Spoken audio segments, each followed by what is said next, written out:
Assalamualaikum warahmatullahi wabarakatuh.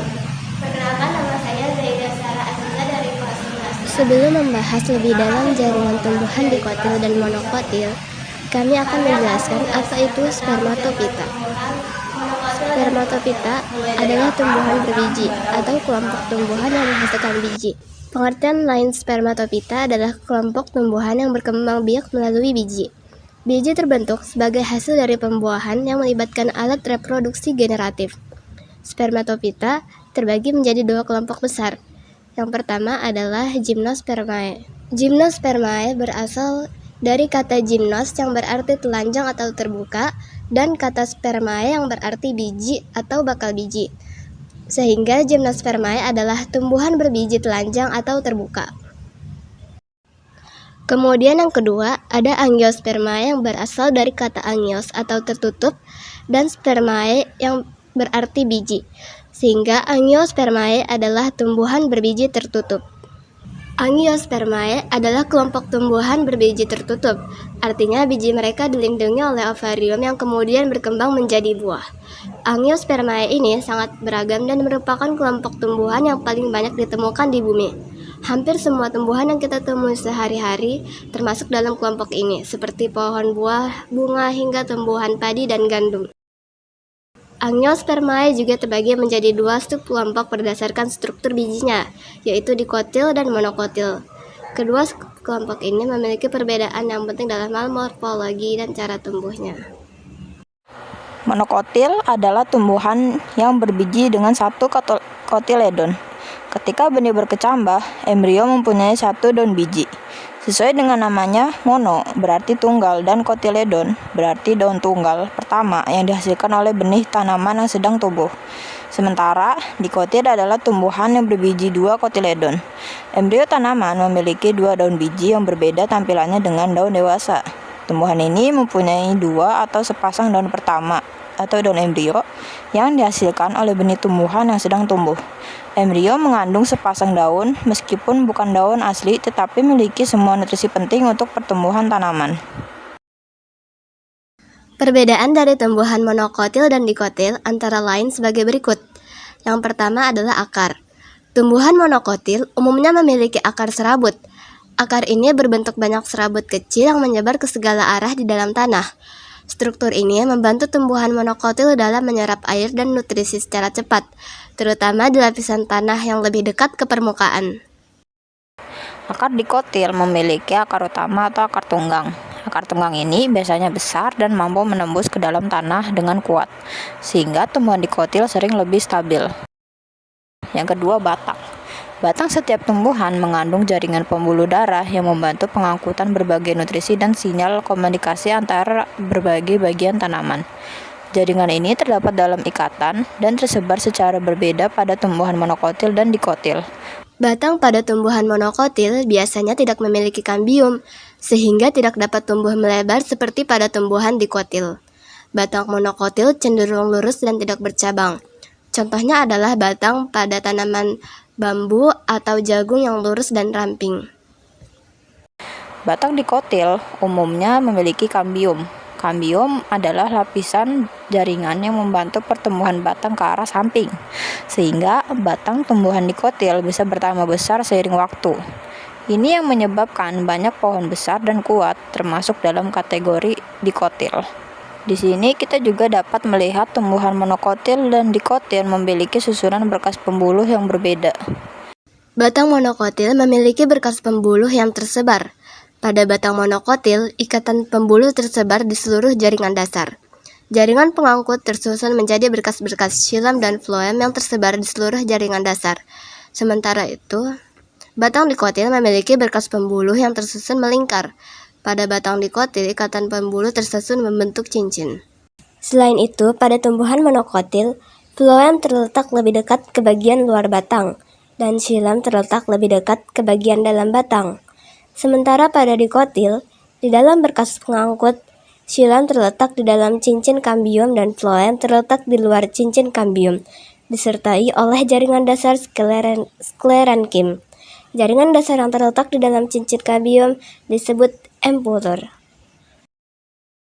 Tipe kolateral. Tipe kolateral merupakan berkas pengangkut di mana xilem dan floem terletak berdampingan. Tumbuhan monokotil memiliki tipe kolateral tertutup.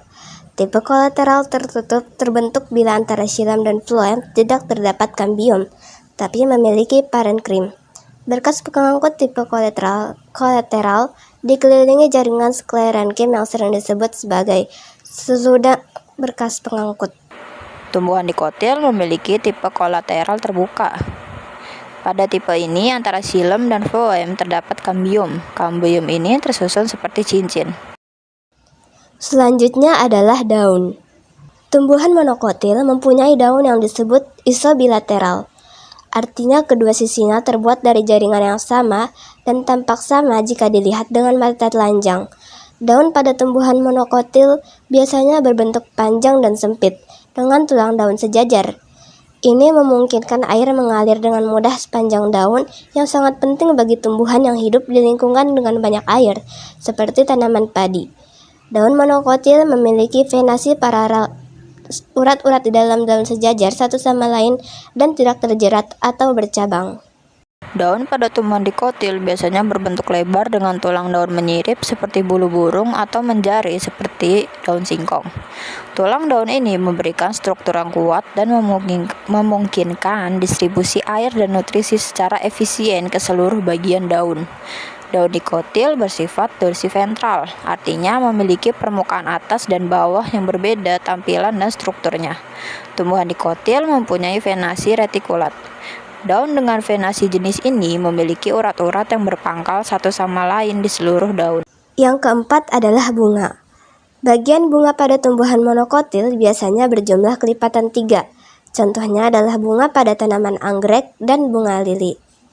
Bagian bunga pada dikotil memiliki kelopak, mahkota, benang sari, dan putik yang biasanya berjumlah kelipatan 4 atau 5. Misalnya bunga mawar dan bunga matahari.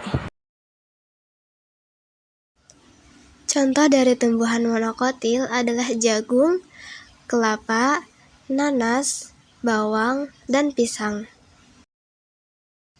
Sementara contoh dari tumbuhan dikotil adalah apel, jeruk, cabai, kentang, dan tomat. Salah satu contoh tumbuhan monokotil adalah jagung atau Zea mays. Zea mays sebagai tumbuhan monokotil memiliki beberapa ciri sebagai berikut. Akar. Jagung memiliki sistem akar serabut atau bisa dikenal sebagai radix adventitia. Akar ini merupakan akar lembaga yang dalam perkembangan selanjutnya akan mati, atau bisa juga disusul kemudian oleh sejumlah akar yang memiliki ukuran sama dan semuanya keluar dari pangkal batang. Kemudian bentuk batang dari jagung ialah tegak dan sangat mudah terlihat. Selain itu mempunyai ruas yang dibungkus oleh pelepah daun. Pembungkus ini biasanya berasal dari buku-bukunya. Daun jagung memiliki daun yang sempurna dalam arti bagiannya lengkap, sebab terdapat helaian daun atau lamina, tangkai daun atau petiolus, dan pelepah daun atau vagina. Peran bunga untuk tumbuhan Zea mays ini sangat penting, yaitu sebagai alat perkembangbiakan jagung. Memiliki 2 jenis bunga, jantan dan betina yang terpisah dalam satu tanaman. Kemudian buah pada jagung merupakan buah sejati tunggal yang kondisinya sudah mengering. Pepaya atau Sarisa papaya adalah tumbuhan dikotil dengan beberapa ciri khas, antara lain kepingan bijinya berbentuk bulat atau oval dan memiliki 2 keping biji. Daunnya berukuran besar, bertangkai panjang, dan memiliki bentuk lobus yang dalam serta venasi yang menjari. Batangnya berbentuk silindris, tegak, dan berongga. Kulit batangnya halus dengan warna hijau muda. Berkas pembuluh angkut, xilem dan floemnya teratur membentuk lingkaran. Xilem berada di dalam dan floem di luar, dengan kambium di antara keduanya. Pepaya memiliki pertumbuhan yang cepat dan biasanya hidup sebagai tanaman tahunan. Bunganya tumbuh di ketiak daun, berwarna putih kekuningan dan bisa bersifat jantan, betina, atau hermaprodit. Buahnya berukuran besar, berwarna hijau saat mentah dan oranye hingga kuning saat matang, serta memiliki daging buah yang lembut dan manis. Akarnya merupakan akar tunggang atau radix primaria karena memiliki akar lembaga yang tumbuh terus-menerus hingga menjadi akar pokok yang bercabang-cabang menjadi akar lembaga. Ciri-ciri ini menunjukkan bahwa pepaya merupakan tumbuhan dikotil yang khas dan memiliki karakteristik tertentu yang membedakannya dari tumbuhan monokotil.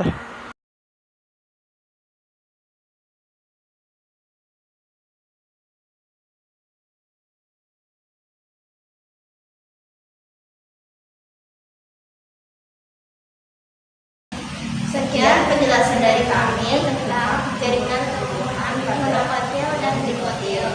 Semoga videonya bermanfaat. Assalamualaikum warahmatullahi wabarakatuh.